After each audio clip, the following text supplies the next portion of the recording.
హల్లెలూయా. మంచిదండి. ఇప్పటి వరకు 2 వర్తమానాలు సాక్ష్యాలు మనం విన్నాము. అలాగే 3వ వర్తమానికులుగా చెన్నై ప్రాంతంలో ఆయా ప్రాంతాలలో దేవుని సేవలో భాగంగా వాడబడుతున్న అభిషక్తులు, గొప్ప దైవజనులు, సహవాసపు board of director bishop Daniel అయ్య గారు మన మధ్యలో ఉన్నారు. వారు చక్కటి ఆత్మీయ సందేశాన్ని మనకు అందించి దేవుని నామాన్ని కనపరుస్తారు. వారిని ప్రేమతో ఆహ్వానిస్తూ ఎంత సమయాన్ని వారికి అప్పగిస్తూ ఉన్నాం. అందరూ చప్పట్లు కూడా ఆహ్వానిద్దాం.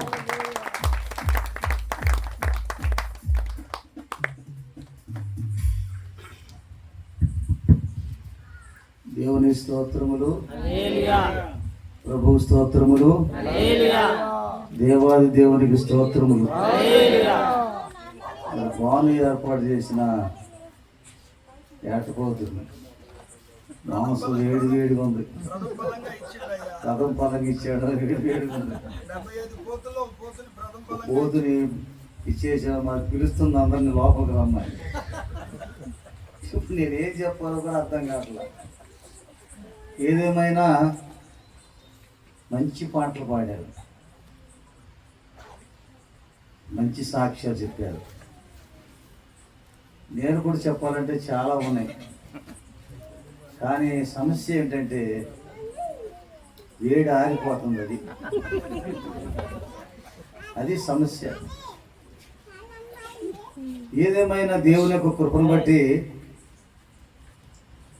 మరి సమయం ఇచ్చిన దైవ సేవకులకు, సేవకురాలకు, సంఘస్థులకు, ఈ స్థలంలో దైవ సేవకులు ఎక్కువ మంది ఉన్నారు కానీ అందరికి కూడా మరి మంచి ఆర్కెస్ట్రా బృందం సంగీతం వినిపిస్తున్న చక్కని సంగీతం వినిపిస్తుంటే టెంట్ కూడా డ్యాన్స్ చేస్తుంది, పైన టెంట్ కూడా డ్యాన్స్ చేస్తుంది.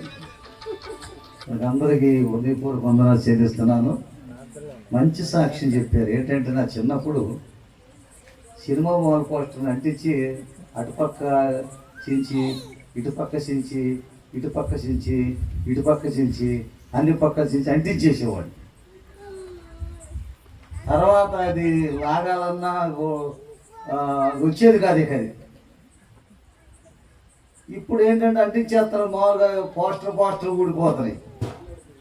కానీ మరి దైవ సేవకులు చక్కని అనుభవాలు చెప్పారు, వాస్తవమే. కానీ కింద పడిన వాడు లేవటం అనేది చాలా గొప్ప విషయం. జరిగిన తప్పుని తెలుసుకుని దిద్దుబాటు చేసి ముందుకు నడపడం చాలా గొప్ప విషయం. అనుభవం చాలా ఉంటుంది వారికి అనుభవం. ఎందుకంటే అందులో చాలా ఇబ్బందులు పడుతూ ఉంటారు, శోధనలు పడి ఉంటారు, ఎన్నో పరిస్థితులు ఎదుర్కొంటారు, ఎన్నో పరిస్థితులు అవంతరాలు ఎదురవుతూ ఉంటాయి. కానీ అనుభవంలో మరి ఈరోజు మరి సీమోన్ గారు గురించి సాక్ష్యం చెప్పారంటే, సీమోన్ గారి గురించి నేను కూడా సాక్ష్యం చెప్పి చాలా ఉన్నాయి. రాత్రులు నిద్రపోకుండా మాట్లాడుకునేవాడు. నేను చెప్పే పాయింట్ విధానం ఏమిటంటే, ఎక్కడికి వెళ్ళినా మనకిచ్చిన సహవాసాన్ని విడిచిపెట్టకూడదు, మనకిచ్చిన దైవజనాన్ని విడిచిపెట్టకూడదు, మనకిచ్చిన అనుభవాన్ని విడిచిపెట్టకూడదు, మనం పొందిన విధానాన్ని విడిచిపెట్టకూడదు. దానిలో నిలబడి ఉండాలి, దానిలో ముందుకు సాగాలి. మన వెనక వారు వేలు పెట్టి చూపించకూడదు అనే దాని మీదే ఎక్కడికి వెళ్ళినా ఏ విధంగా మాట్లాడుతూ ఉంటాను. ఇస్రాయేల్ గారితో కూడా చాలా విషయాలు చెప్పారు. ఆత్మీయతని విడిచిపెట్టడం మంచిది కాదంటే చాలా సందర్భాలు మరి ఇలా చెప్పుకుంటూ వెళుతుంటే ఎప్పుడు కూడా అది చాలా ప్రాముఖ్యమైన విషయం. ఎందుకంటే నేను మా గురువు గారి దగ్గర భక్తి నేర్చుకున్నప్పుడే నిర్ధారణ చేసుకున్నాను. శిష్యులందరూ పారిపోయారు, కానీ శిలువ దగ్గర యోహాను ఒక్కడ మాత్రం నిలబడ్డాడు. ఎంతోమందిని రక్షించాడు ప్రభు, ఎంతోమందిని ఆదరించాడు, ఎన్నో స్వస్థతలు జరిగించాడు. కానీ చివరికి వచ్చే సమయానికి ఆ యోహాను ఒక్కడే శిలువ దగ్గర నిలబడ్డాడు, కానీ మిగిలిన వారందరూ కూడా పారిపోయారు. కనుక పారిపోయే వాళ్ళగా ఉండకూడదు. ఏ రోజు భక్తి నేర్పిన ఆత్మీయ తల్లిదండ్రులకి బాధ కలిగించకూడదు. వారి నోట్లు మనం చూడకూడదు. నేర్పిన అనుభూతిని మనం పొంది నేర్చుకోవాలి. మన భవిష్యత్తులో కూడా మనం కూడా రంగంలో ముందుకెళ్ళినప్పుడు కూడా మనలో ఇలాంటి లోపాలు జరుగుతాయేమోనని వారు నేర్పిన అనుభూతిని, భక్తి నేర్చుకునేవాడు, కానీ వారి జీవిత విధానాల వైపు నేను చూసేవాడు కాదు. అందుచేతనే ఎప్పుడు కూడా తిరుగుబాటు చేయకోకుండా నిలబడిన దైవజనుడు నేను. దేవుని స్తోత్రం, దేవుని స్తోత్రం. ఆత్మీయ తండ్రి అనారోగ్య పరిస్థితులు, మరణ స్థితిలో ఉన్నప్పుడు భార్య పిల్లలు కూడా చిత్తూరు వదిలిపెట్టి 8 నెలలు బయటికి రాకుండా ఆత్మీయ తండ్రి కోసం కన్నీరు కాచిన దైవజనుడు నేను. ఎందుకంటే ఆయన భక్తి నేర్పాడు, ఇస్త్రాకి వేశాడు, అనుభవం నేర్పాడు, విధానం నేర్పాడు, ప్రసంగం చేయడం నేర్పాడు. కానీ దేవుని దగ్గర ఎన్నో విషయాలు బోధించారు. అలాంటి దైవజనుడు నాకు దైవజనుడు ఉండటం, తండ్రి ఉండటం నాకు సంతోషకరమని ఆ విధానం నడుస్తూ ఉండేవాడు. కనుక మనకిచ్చిన సహవాసం, మనకిచ్చిన మీ తల్లి ఎవరంటే తల్లిదండ్రుల పేరే చెప్తాం. మీది ఏ గ్రామం అంటే ఇప్పుడు కూడా నేను మద్రాసులో సేవ చేస్తున్నా. ఈ సొంత గ్రామం ఏదంటే ఆంధ్రలో ఊరి పేరు చెప్పాలి కానీ మద్రాసు అని చెప్పుకోలేను. కనుక మన సొంత గ్రామం అనేది ఏది చెప్తూ ఉంటాం. అలాగే మనం పొందిన ఆ శక్తిని పోగొట్టుకోకుండా ఒక స్థిరమైన విధానంలో నడిస్తే చాలా అద్భుతకరమైన దీవుని పొందుతాం, పేరు పొందుతాం. కనుక మనం ప్రార్థన చేస్తున్న సమయంలో నేను 40 మంది శిష్యులు తయారు చేశాను. ఎంతోమంది విశ్వాసుల్ని ఆత్మీయత నడిపించాను. కానీ నా సేవ విధానంలో సేవ చేయడానికి వెళుతుంటే నాతో 3 సేవకులు నాతో మనసు కలిపి నడుస్తున్నారు. 40 మంది శిష్యులు తయారు చేసిన నేను, 40 మంది శిష్యులు బోధించిన నేను, 40 సంఘాల సువార్థికులుగా సేవకులుగా చేసిన నేను. కానీ నా సేవా జీవితంలో నాతో 3 నాతో ఉండి నడుస్తున్నారు. అంటే వీళ్ళ 3 నీతో మనసు కలుపుతారు, వీళ్ళ 3 నిన్ను ప్రేమిస్తారు. కల్మషం లేని ప్రేమ, వారు కూడా ప్రేమించవచ్చు కానీ కల్మషం లేని ప్రేమ వీళ్ళ 3 ఉందని దేవుడు తెలియపరిచాడు. కనుక దేవుడు నేను ఒక్కడిని మా ఆత్మీయతలు నడిచే విధానాన్ని బట్టి నన్ను ప్రేమించే 3 నా అమలు పెట్టాడు దేవుడు. కానీ ఈరోజు కూడా దేవుని స్తుతిస్తూ ఘనపరుస్తూ ఆరాధిస్తూ ఉంటాను. కనుక దేవుని యొక్క మహత్తరమైన విషయాల్లో నేను మరి 10 కూడా అవ్వలేదు. నేను చాలా టైం అయింది అనుకుంటున్నాం మనం. 10 కూడా అవ్వలేదు. కానీ ఊరిని రిఫరెన్స్ చెప్పుకుంటూ వెళ్తాను అనుకున్న మాటని దాన్ని వర్ణించుకోకుండా దానిలో ముందుకెళ్ళిపోతాను. చూడండి, లోకా సువార్త 12వ అధ్యాయం 35 వచనం చదువుకుందాం. లోకా సువార్త మైకులు చదివితే బాగుంటుంది. నేను ఎక్కువగా వర్ణించను, సింపుల్గా దాని సబ్జెక్ట్ని చెప్పుకుంటూ పెడతాను. ఎందుచేతంటే ఇప్పుడు సాక్ష్యాలు, అనుభవాలు, విధానాలు చాలా లోతైన విధానాలు విన్నాం. ఇవి కావాలంటే దొరకవు. ఇప్పుడు చెప్పిన అనుభవాలు కానీ విధానాలు కానీ చాలా గంభీరమైన సత్యాలు, గంభీరమైన అనుభవాలు మనం విన్నాం. చూడండి, లోకా సువార్త 12వ అధ్యాయం యేసు ప్రభువు చెప్పిన మాట మనం ధ్యానం చేద్దాం. మీ నడుములు కట్టుకొని ఉండుడి, మీ దీపములు వెలుగుచుండనీయుడి. ప్రభు పెండ్లి విందుకు వచ్చి తలుపు తట్టగానే అతను తలుపు తీయడానికి అతను ఎప్పుడు వచ్చునని అతని కొరకు ఎదురు చూసు మనుషుల్లాగా ఉండాలని ప్రభు చెప్తున్నారు. రాకడ విషయాలు ఎన్నో విషయాలు చెప్పాడు ప్రభు. కానీ 2 విషయాలు ఆయన స్వయంగా ప్రభు యేసుక్రీస్తు దేవుడిగా ఉన్న ఆయన మానవుడిగా భూలోకానికి వచ్చి 2 విషయాలు చెప్తున్నాడు. మీ నడుములు కట్టుకొనుడి, మీ దీపములు వెలుగుచుండనీయుడి అని 2 విధానాలు చెప్తున్నాడు. నడుము కట్టుకొనుడు అంటే, నడుము అంటే సిద్ధపాటుకు సాదృశ్యంగా ఉంది. అంటే నడుము కట్టుకొనుడు అంటే మీరు సిద్ధపడి ఉండండి, మీరు సిద్ధంగా ఉండండి, మీరు రెడీగా ఉండండి. మీ నడుము కట్టుకోనండి ఒకటి, రెండోది దీపాలు వెలుగుతుండని ఒకటి. కనుక నడుము కట్టుకొనుడు అంటే, నడుము అంటే సిద్ధపాటుకు సాదృశ్యం ఉంది. నిర్గమకాండం 12వ అధ్యాయం 11వ వచనంలో నడుము కట్టుకున్న వారు ఎలా ఉండాలో చూడండి. నిర్గమకాండం 12వ అధ్యాయము 11వ వచనం చదువుకుందాం. నిర్గమకాండం 12వ అధ్యాయము 11. త్వరగా చదవాలి. మీరు త్వరగా చదవా. మీరు నడుము కట్టుకొని, చెప్పులు తొడుగుకొని, మీ కర్రలు చేత పట్టుకొని త్వరపడుతూ తినాలి. సుశారు, త్వరపడుతూ తినాలి. ఐగుప్తు దేశంలోని వేడకి మరి నడుము కట్టుకొనుడి మొదటిది, రెండోది చెప్పులు తొడుక్కొనుడి, మూడవది కర్రలు చేత పట్టుకొనుడి, నాలుగవది త్వరపడుతూ తినాలి అంటున్నాడు. వీడు ఐగుప్తి అంటే చీకటి అని అర్థం. చీకటి స్వభావం, అంధకార స్వభావం ఉన్న మీరు నడుము కట్టుకొని సిద్ధపడండి, పాదరక్షలు ధరించండి, కర్రని వాగ్దానం చేతపట్టుకోండి, త్వరపడుసు తినాలని అక్కడ నడుములు కట్టుకొని అన్నాడు కనుక ఇక్కడ దేవుని యొక్క వాక్యంలో మరి దేవుని యొక్క సందర్భంలో ఇక్కడ సందర్భాన్ని ఇస్తున్నాడు అనమాట. త్వరపడుచు తినాలని ఆ చీకట్లో నుంచి, ఐగుప్తు అనే చీకట్లోంచి మీరు బయటికి రావడానికి మీరు త్వరపడుచు తినువారులాగా సిద్ధపడాలని ఉంది. పేతురు రాసిన పత్రికలో 1 పేతురు రాసిన పత్రిక 1వ అధ్యాయము 13వ వచనంలో అక్కడ కూడా మనస్సుని నడుము కట్టుకొనుడి అని మరొక మాట రాయబడి 1 పేతురు రాసిన పత్రిక మీ మనస్సుని నడుము కట్టుకొని మా మనసు గలవారై నిబ్బరమైన బుద్ధి గలవారై యేసుక్రీస్తు ప్రత్యక్షమైనప్పుడు సంపూర్ణులుగా ఉండండి అని ఇక్కడ పేతురు రాసిన పత్రికలో మనస్సునే నడుము కట్టుకొనుడి. కనుక పట్నం పట్టుకునే వాని కంటే తన మనసును స్వాధీనం చేసుకునేవాడు శ్రేష్ఠుడని బైబిల్ గ్రంథంలో రాయబడింది.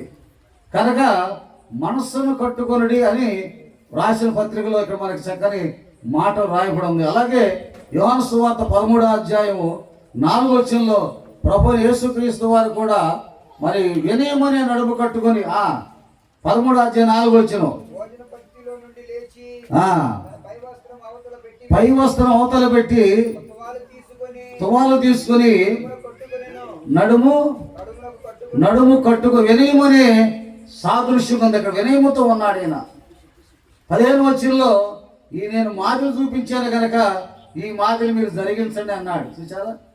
కనుక వినయమనే నడుము కట్టుకొనుడి, మనస్సును నడుము కట్టుకొనుడి. దేవుని యొక్క వాక్య సారాంశంలో నడుము కట్టుకొని చీకట్లోంచి బయటకు వచ్చినట్లుగా రావటానికి సిద్ధపడాలని నేను మాదిరి చూపించాను. ఆ మాదిరి మీరు నెరవేర్చగలిగిన వారై ఉండాలని వాక్యంలో రాయబడింది. 1వ అధ్యాయం 18వ వచనంలో నువ్వు ఎవడమైనప్పుడు ఎంతటి నీవే నడుము కట్టుకుని నీకు ఇష్టమైన చోటికి వెళ్ళిచుంటివి, నువ్వు ముసలివాడినప్పుడు వేరొకడు నిన్ను నడిపిస్తాడని 1వ అధ్యాయము 18వ వచనంలో యోహాను సువార్తలో మరొక మాట రాయబడింది. కారణం ఏమిటంటే నువ్వు ఎవరినప్పుడు నువ్వు ఎవరుడు వండినప్పుడు ఆమె ఎంతటి నీవే నడుము కట్టుకొని నీకు ఇష్టమైన చోటికి వెళ్ళిస్తుంటివి. నువ్వు ముసలివాడు అయినప్పుడు నువ్వు చేతులు సాపుతావు, వేరొకడు నీ నడుము నిన్ను నడుము కట్టి నీకు ఇష్టము కాని చోటికి మోసుకుని వానితో చెప్పాడు. కనుక నీకు ఇష్టమైనట్లు తిరుగుతున్నావు, నీకు ఇష్టమైనట్టు మాట్లాడుతున్నావు, నీకు ఇష్టమైనట్టు జీవిస్తున్నావు. కానీ నీకు ఇష్టము కాని చోటకి వేరొకడు అనగా ఆదరణకర్త అనగా పరిశుద్ధాత్మ నడిపిస్తాడు. పరిశుద్ధాత్మని పట్టుకున్నప్పుడు నీకు ఇష్టము కాని చోటికి నడిపిస్తాడు, నీకు ఇష్టము కాని పనులు చేస్తాడు. పేతురు కూడా కొన్నేళ్ళు కబురు పంపినప్పుడు వెళ్ళొద్దనుకుని ఆలోచించినప్పుడు నువ్వు వెళ్ళు అని పరిశుద్ధాత్మ బోధించాడు పేతురుతో కూడా. కనుక నీకు ఇష్టము కాని చోటకి పరిశుద్ధాత్మ నడిపిస్తాడు. కనుక నడుము కట్టుకొనుడి, పట్టుదల కలిగి ఉండండి, వినయము కలిగి ఉండండి, మనసును స్వాధీనం చేసుకోనండి, త్వరపడి రీతిగా చీకట్లోంచి బయటికి వెళ్ళండి, వినయముతో కూడిన అనుభూతి కలిగి ఉండండి అని ప్రభు ఆత్మతో నడిపించబడిన వారు ఉండాలని వాక్య సారాంశంలో ఇర్మియా గ్రంథం 1వ అధ్యాయం 17వ వచనంలో ఇర్మియా కూడా నడుము కట్టుకుని ఉండండి అని ఇర్మియా భక్తులతో మాట్లాడుతున్నాడు. ఇర్మియా గ్రంథం 1వ అధ్యాయము 17వ వచనం చూడండి. నీ దేవుడైన యెహోవా నిన్ను మార్గములో నడిపించుచుండగా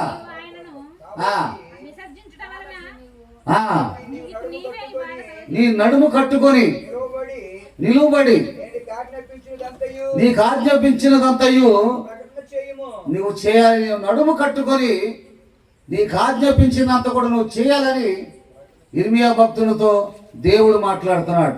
అలాగే 1 రాజులు 18వ అధ్యాయం 46వ వచనంలో ఏలియా భక్తులతో కూడా మాట్లాడుతున్నాడు. ఏలియాతో కూడా ఏలియాను బలపరిచాడు దేవుడు, స్థిరపరిచాడు. చచ్చిపోవాలనుకున్న ఏలియాని దృఢపరిచాడు. దృఢపరిచి 18వ అధ్యాయం 46 వచనం చూడండి. 18:46 వచనం.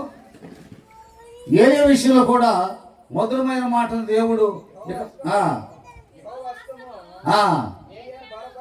యెహోవా హస్తము ఏలియాను బలపరచగా నడుము బిగించుకొని రథము కంటే ముందుగా పరిగెత్తుకొని పోయి గుమ్మమ్మ దగ్గర నిలబడ్డాడు. కనుక రథం మీద అహాబు వెళుతున్నాడు. ఏలియాని దేవుడు బలపరచగా నడుము కట్టుకొని ఏలియా కంటే అహాబు కంటే రాజు కంటే ఏలియా ముందు గమ్యస్థానం చేరినట్లుగా కనిపిస్తుంది. కనుక నడుము కట్టుకొని ఉండండి, పట్టుదల కలిగి ఉండండి, దీక్ష కలిగి ఉండండి. మనం ఏం చేస్తున్నామో మనం ఆలోచించాలి. మనం చేసిందే మన వెనక మనం ఉన్నవారు మనకి ఇలాంటి బాధ కలిగిస్తారని వాక్య సారాంశంలో మన మొదటిది నడుము కట్టుకొని ఉండండి. రెండోది మీ దీపములు వెలుగుచుండనివ్వండి అన్నారు. దీపములు వెలుగుచుండనివ్వండి అంటే అక్కడ నిర్గమకాండం 27వ అధ్యాయంలో నిత్యము వెలుగుచుండాలి. 27వ అధ్యాయము నిర్గమకాండము 27వ అధ్యాయం 20వ వచనంలో నిత్యము వెలగాలని దీపాలు వెలుగుచుండినట్లు. రెండోది వెలుగు అనగా దీపాలు అనగా ఇక్కడ పరిశుద్ధత నిత్యము వెలగాలి. దీపం నిత్యము వెలగాలి, నీతిగా నిలబడాలి, పరిశుద్ధత నిలబడాలి. పరిశుద్ధత అనే దీపాలు నిత్యము వెలిగించాలి. మీ దీపములు వెలుగుచుండనీయుడని ప్రభు చెప్పే రెండో విషయంలో ఇక్కడ పరిశుద్ధత అనే దీపం నిత్యము వెలిగించబడాలి. అలాంటప్పుడే మన కుటుంబాలు వెలిగించబడతాయి, మన సంఘాలు వెలిగించబడతాయి, మన గ్రామాలు వెలిగించబడతాయి. చూడండి 29వ అధ్యాయం 3వ యోబు గ్రంథంలో యోబు దీపం తల మీద వెలిగింది. యోబు దీపం తల మీద ఉన్నట్లుగా యోబు గ్రంథం 29వ అధ్యాయం 3వ వచనంలో యోబు గ్రంథం వాక్యం మాట్లాడుతూ చూడండి. ఆయన దీపము తలకు పైగా ప్రకాశించాను. యోబు దీపం తలకు పైగా ప్రకాశించింది అంటే నీవు నిత్యం వెలిగించబడతావు, పైవాడుగా ఉంటావు, అన్నిటికంటే అధికమైన వాడుకుంటావు అని యోబు విషయంలో కూడా మీ దీపం వెలుగుచుండేడని దేవుడు సెలవిచ్చినట్లుగా నిర్గమకాండంలో నిత్యము వెలిగించబడాలనే వాక్య సారాంశాన్ని బట్టి యోబు దీపం తలకు పైగా దీపం వెలిగించబడుతుంది. యోబు దీపం ఆరిపోలేదు. శ్రమలు వచ్చినా, కష్టములు వచ్చినా, బిడ్డల ద్వారా చనిపోయిన, ఆస్తులు పోయినా, అవసరం పోయినా, భార్య దూషించినా, ద్వేషించినా, హింస పెట్టినా కూడా యోబు దీపం ఆరిపోలేదు. దీపాన్ని కాపాడుకున్నాడు. ఆ దీపాన్ని తన పైగా ఎంత అధిక శ్రమలు పొందాడో, ఎంత హింసించబడ్డాడో అంతగా వెలుగుతో దీపాన్ని వెలిగించినట్లుగా మరి మనకు కనిపిస్తుంది. మొదటి సమయాల గ్రంథం 3వ అధ్యాయం 3వ ఎవరెవరు దీపాలు వెలిగించబడి అంటే యోబు దీపం వెలిగించబడింది. దేవుని సన్నిధిలో నిత్యము వెలిగించబడుతుంది దీపం. మొదటి సమయాల గ్రంథం 3వ అధ్యాయము 3వ వచనంలో సమూయేలు దీపం కూడా వెలిగించబడుతుంది. సమూయేలు దీపం అనగా దేవుని కృప. దీపం ఆరిపోక మునుపు యెహోవా మందిరములో దీపం ఆరిపోక మునుపు దేవుడు ప్రత్యక్షం పొందుతున్నాడు. అనగా సమూయేలు దీపం కూడా ఆరిపోలేదు. అందుకని దేవుడు కృపను పొందాడు. సమూయేలు యాజకుడిగా ఉన్నాడు, న్యాయాధిపతిగా ఉన్నాడు, ప్రవక్తగా ఉన్నాడు. కనుక ప్రవక్తగా ఉన్నాడు, ప్రధాన యాజకుడిగా ఉన్నాడు, న్యాయాధిపతిగా ఉన్నాడు. యేసుక్రీస్తు ఎలాంటి 3 పదవులు కలిగి ఉన్నాడో అలాంటి పదవులు సమూయేలు కూడా అది కలిగి ఉన్నట్లుగా మనకి ఇక్కడ కనిపిస్తూ ఉంది. సమూయేలు దీపం సమూయేలు కాపాడుకున్నాడు. అలాగే దావీదు కూడా 18వ అధ్యాయం రాజుల గ్రంథం 46వ వచనంలో దావీదు దీపం కూడా నిత్యం వెలిగినట్లుగా మనకు మొదటి రాజుల గ్రంథం 11వ అధ్యాయం 36వ వచనంలో దావీదు దీపం కూడా వెలుగులు కాపాడుకున్నాడు. అందుకని నమ్మకం కలిగిన వాడుకున్నాడు. తన తర్వాత తన కుటుంబం కూడా దీపాలు వెలిగించబడినాయి. తన కుటుంబాన్ని నిలబెట్టాడు. 11వ అధ్యాయం 36వ వచనంలో ఇది దావీదు దీపం. దావీదు దీపం ఆరిపోకుండా నా దీపం వెలిగించేవాడు నీవేనన్నాడు దావీదు. చూడండి, యెరూషలేములో నా ఎదుట ఒక దీపము నా సేవకుడు దావీదులకు ఎల్లప్పుడూ వెలుగునట్లు అతని కుమారుని విషయంలో కూడా ఆ దీపాలు వెలిగిస్తాను. దావీదు కాలంలో దీపం వెలిగించబడింది, తను కాపాడుకున్నాడు. తన తర్వాత తన కుమారులు కూడా ఆ దీపాన్ని నిలబెట్టాడట దేవుడు, దావీదు దీపం. కారణం ఏంటంటే ఇక్కడ నమ్మకానికి సాదృశ్యం ఉంది. సమూయేలు దీపం అక్కడ కృపకు సాదృశ్యంగా ఉంది. యోబు దీపం అది శ్రమలతో కూడిన భయంకరమైన శోధన సాదృశ్యం ఉంది. అయినా కూడా వారు కాపాడుకున్నారు, నిలబెట్టారు. యోహాను సువార్త 8:35 అతను మండుసు ప్రకాశిస్తున్న దీపంలాగా ఉన్నాడు బాప్తిస్మిచ్చే యోహాను. ప్రారంభంలో ఘనుడుగా ఉన్నాడు, చివరిలో కూడా ఘనమైన వాడిగానే ఉన్నాడు. బాప్తిస్మిచ్చే యోహాను 8:35 అతను మండుసు ప్రకాశిస్తున్న దీపంలాగా ఉన్నాడు. దేవుని స్తోత్రం, దేవుని స్తోత్రం. దేవుని యొక్క అద్భుతకరమైన క్రియ ఏమిటంటే అతడు మండుసు ప్రకాశించున్న యోహాను సువార్త 8:35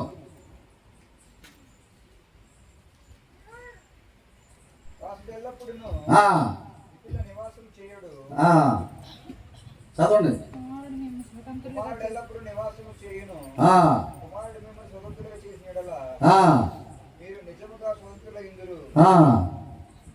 చదవండి, చదవండి. అతడు మండుసు ప్రకాశిస్తున్న దీపమై ఉన్నాడు. బాప్తిస్మిచ్చే యోహాను కూడా మండుసు ప్రకాశిస్తున్న దీపంలాగా ఉన్నాడు. దేవుని యొక్క అద్భుతకరమైన నూనె ఉన్న దీపాలు. బుద్ధి కలిగిన కన్యకలు నూనె కలిగి ఉన్నారు, అనగా పరిశుద్ధాత్మతో కలిగి ఉన్నారు. వారి దీపాలు ఆరిపోలేదు. బుద్ధి లేని కన్యకలు పరిశుద్ధాత్మ లేదు కనుక వారి దీపాలు ఆరిపోయి. కనుక మీ దీపం వెలుగుచుండనియుడి, మీ నడుములు కట్టుకునుడని ప్రభు 2 మాటలు ప్రాముఖ్యమైన మాటలు చెప్పారు. ఏమిటంటే మీ నడుము కట్టుకొనుడి, మీ నడుములు కట్టుకొనుడి, అనగా మీ దీపులు వెలుగుచుండనియుడి. ఈ 2 విషయాల్లో ప్రాముఖ్యమైన మాటలు ప్రభువు చెప్పారు కనుక మనం ప్రార్థన చేసుకుని క్రమంలో మనం ముందుకు సాగుదాం. ప్రార్థన చేసుకుందాం. అందరూ కళ్ళు మూసి నిద్ర లేచి అందరూ నిలబడి చిన్న ప్రార్థన చేద్దాం. అందరూ నిలబడి ప్రార్థన చేద్దాం. స్తుతులు స్తుతులు స్తుతులు స్తుతులు. దయగలిగిన మా ప్రభువుని స్తుతులు, ఆశ్చర్యకరుడానికి స్తుతులు, మహిమ కలిగిన దేవానికి స్తుతులు, ఘనకార్యం కలిగిన దేవానికి స్తుతులు. ఇక్కడ సాక్ష్యాలు వినిపించావు, అనుభవాలు వినిపించావు, జరిగిన విషయాలు వినిపించావు, ప్రత్యక్షాత్మక కూడా మాటలు వినిపించావు, మహిమ కలిగిన కార్యాలు వినిపించావు. మా ప్రభువా మీ కృపతో మీ కాపుదల తెంపి సహాయం చేయండి, మార్గదర్శకుడు బలపరచండి మా ప్రభువా. బేత్పగయనగా అంజూర పండ్ల నిలయం, యేసున్ శిష్యులు పండ్లు వెదకగా ఒక పండు కూడా దొరకదాయే.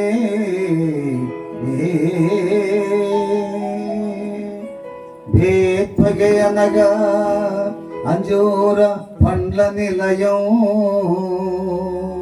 యేసున్ శిష్యులు పండ్లు వెదకగా ఒక పండు కూడా దొరకదాయే.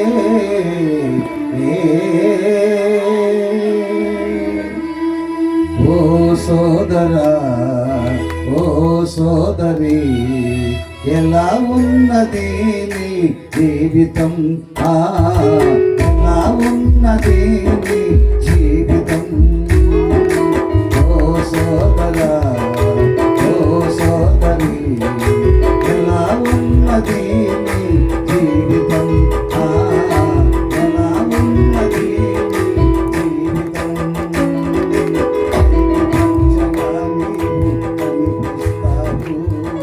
మంచిగా ఉన్నానని అనుకుంటావు,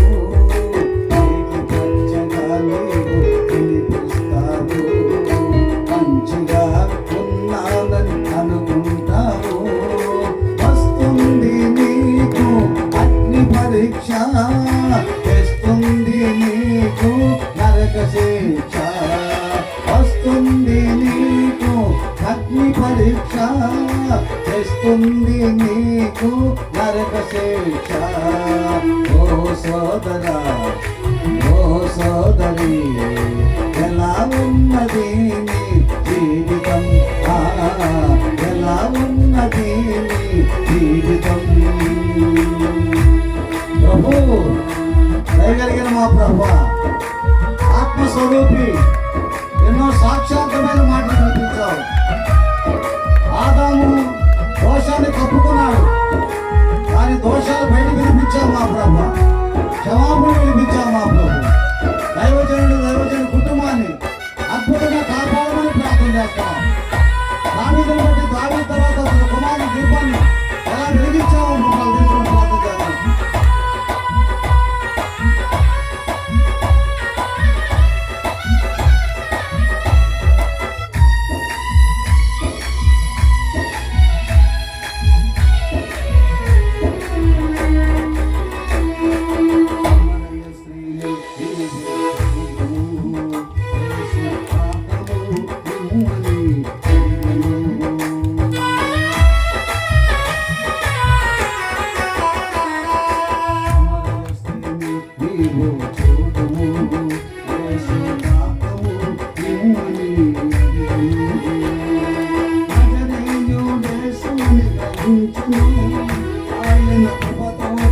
అందరినీ మార్చను, నజరేయుడేసుని గ్రహించను, ఆయన కృపతోటి అందరినీ మార్చను.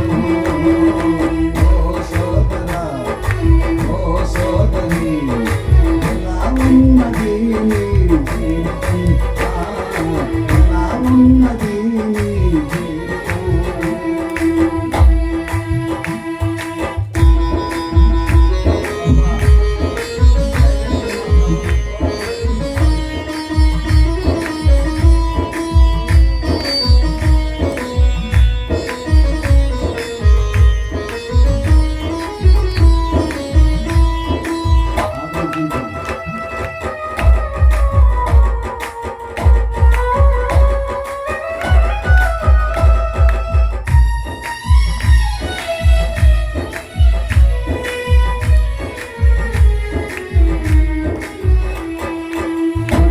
చెట్టు పేరున నాటి ఉన్నది,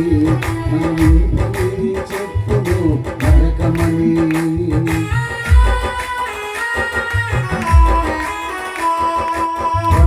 చెట్టు పేరున నాటి ఉన్నది, చెట్టును నరకమని. మూడేండ్ల నుండి యేసువా పండ్లు వెదకగా, ఒక్క పండు కూడా దొరకదా. మూడేండ్ల నుండి యేసువా పండ్లు వెదకగా, ఒక్క పండు కూడా దొరకదా. ఓ సోదరా, ఓ సోదరి, ఎలా ఉన్నది నీ జీవితం, ఎలా ఉన్నది నీ జీవితం. రైతు పచ్చగా నీవు జీవిస్తావు, మంచిగా ఉన్నానని అనుకుంటావు. రైతు పచ్చగా నీవు జీవిస్తావు, మంచిగా ఉన్నానని అనుకుంటావు. వస్తుంది నీకు అగ్ని పరీక్ష, తెస్తుంది నీకు నరక శిక్ష. వస్తుంది నీకు అగ్ని పరీక్ష, తెస్తుంది నీకు నరక శిక్ష. ఓ సోదరా, ఓ సోదరి, ఎలా ఉన్నది నీ జీవితం, ఎలా ఉన్నది నీ జీవితం. అందరూ కూర్చోరండి. చివరికి మన ఆత్మీయ తల్లి గారు కూడా కొన్ని విషయాలు చెప్పి ముగింపు ప్రార్థన చేస్తారు. సమయం మరి ఎలా ముందుకు వెళ్ళినా కూడా కొద్ది నిమిషాలు ఒప్పి చేస్తే మరి ఆత్మీయ తల్లి గారు కూడా మరి ఇలాంటి మీటింగ్లు ఇలాంటి పరిస్థితులు అంటే మరి వెనకంజ వేయకోకుండా వెళ్ళి దీవించి రావాలనే ఉద్దేశంతో మరి ఆమె ప్రయాసమైన ఏదైనా వస్తున్న విధానాన్ని బట్టి చాలా సంతోషకరమైన విషయం. మాకు తండ్రి లేకపోయినా ఆత్మీయ తల్లి గారు ఉండి చివరికి మా కళ్ళ ముందు మాకు ఎంతో ఆనందంగా ఉన్నారు కనుక వాళ్ళు రెండు మాటలు చెప్పి మరి పిలుపు ప్రార్థన చేస్తారు. దయచేసి వారి సమయం ఇస్తున్నాను.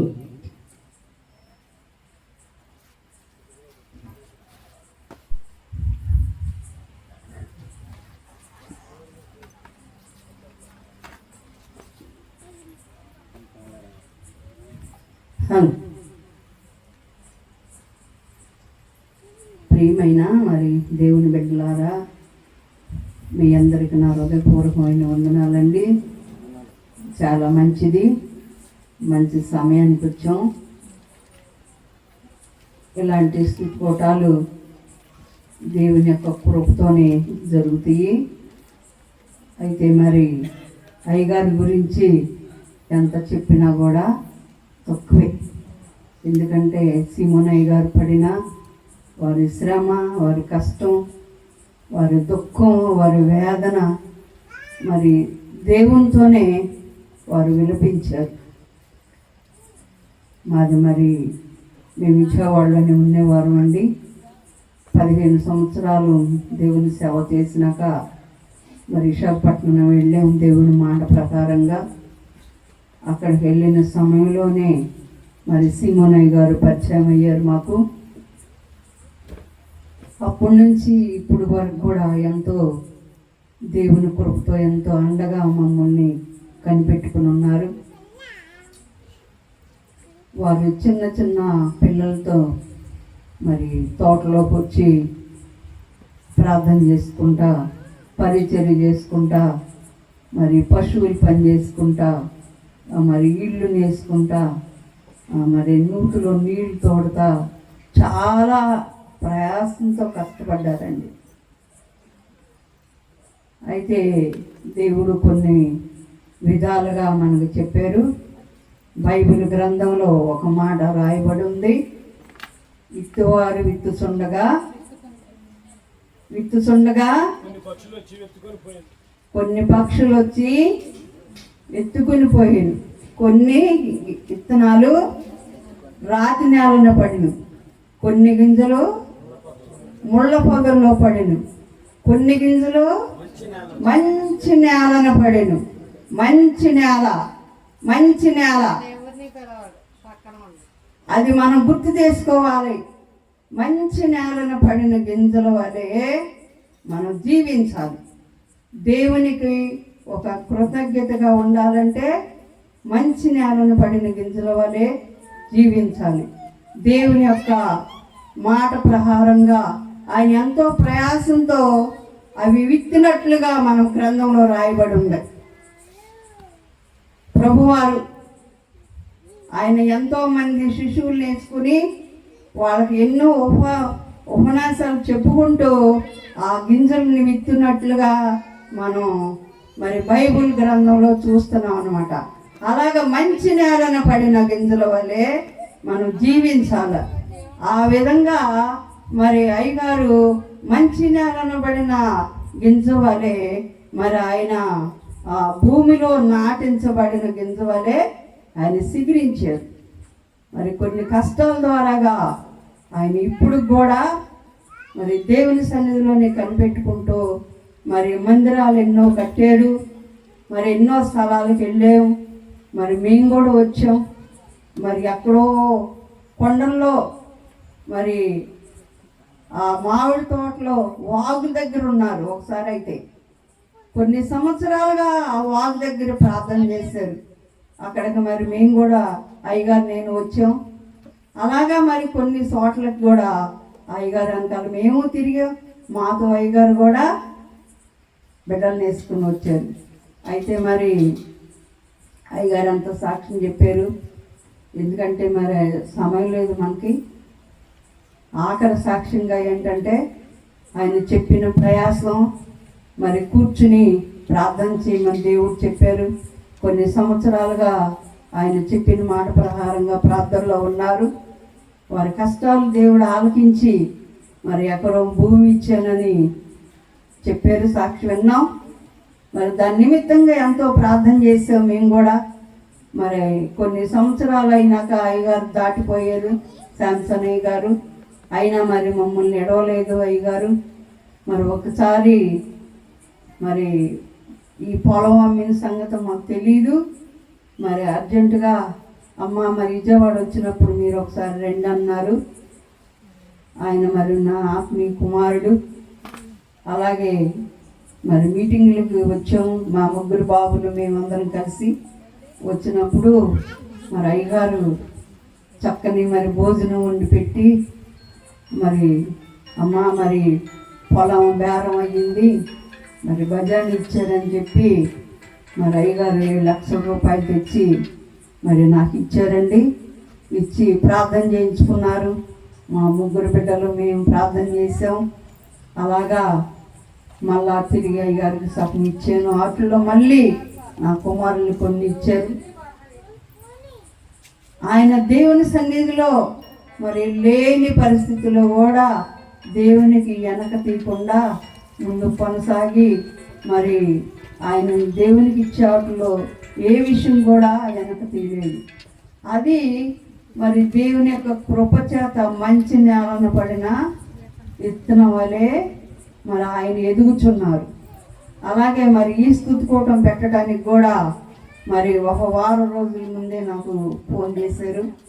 అమ్మ మరి ఇట్లాగా దేవుడు చెప్పారు, అమ్మగారు కూడా మరి ప్రార్థనలో ఉంటున్నారు, మరి నా బిడ్డలందరూ ప్రార్థనలో ఉంటున్నారు, కొంచెం కుటుంబంలో మరి శ్రమలుగా ఉన్నాయి, ఇంకా ముందుకు వెళ్ళాలి కాబట్టి మరి మీ అందరూ ప్రార్థన చేయండి, ఈ స్తుతికూటం జరపాలని దేవుడు చెప్పారు, మరి మీరు గట్టిగా రావాలి అని ఒక మాట చెప్పారండి. అయితే నేను విజయవాడలోనే ఉన్నాను. మరి విజయవాడలో ఉండటంలో మరి ఈరోజు సమయం తీసుకుని వచ్చాం. దేవుని నామని స్తోత్రాలు. ఇంకా అయ్యగారు బిడ్డలందరూ ఒక దారిలో నడవాలి. మరి బిడ్డలందరూ దేవుని సేవ చేస్తున్నారు. మరి కుమారులైనా కుమార్తెలైనా దేవుని సేవలను ముందుకు కొనసాగుతున్నారు. దానికి మనం దేవుని సన్నిధిలో ఎంతో రుణపడి ఉన్నాం. అయితే బిడ్డల నిమిత్తంగా మరి ఇంకా సంఘం నిమిత్తంగా ఇంకా మందిరం నిమిత్తంగా వారి గృహం నిమిత్తం కూడా మరి ప్రార్థన చేద్దాం. ప్రార్థన.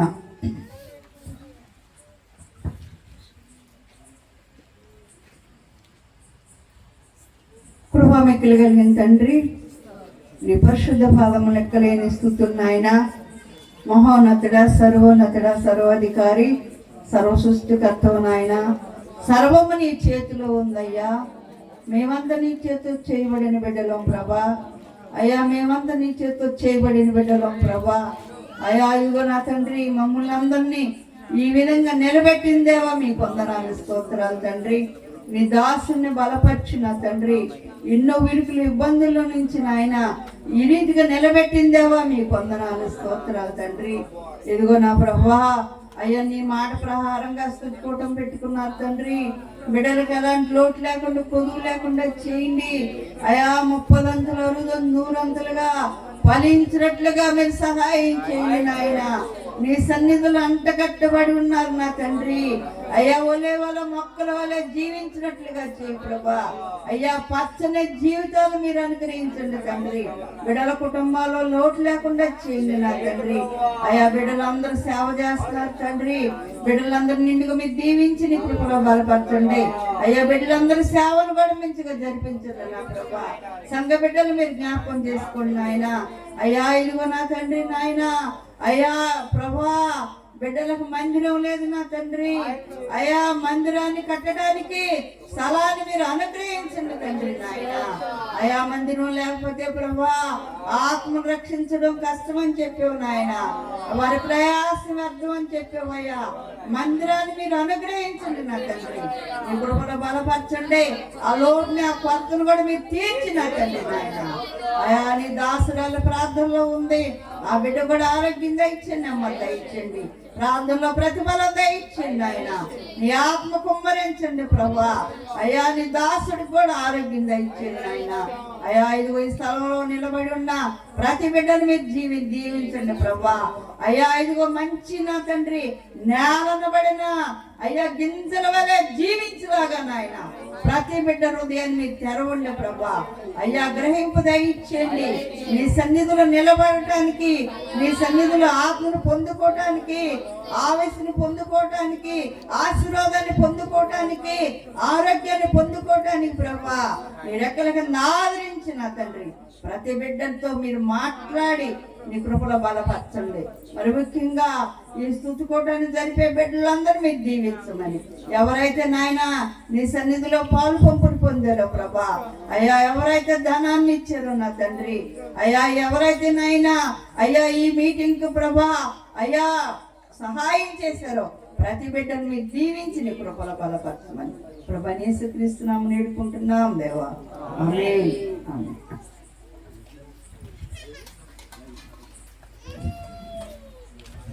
పరలోకమందున్న మా తండ్రి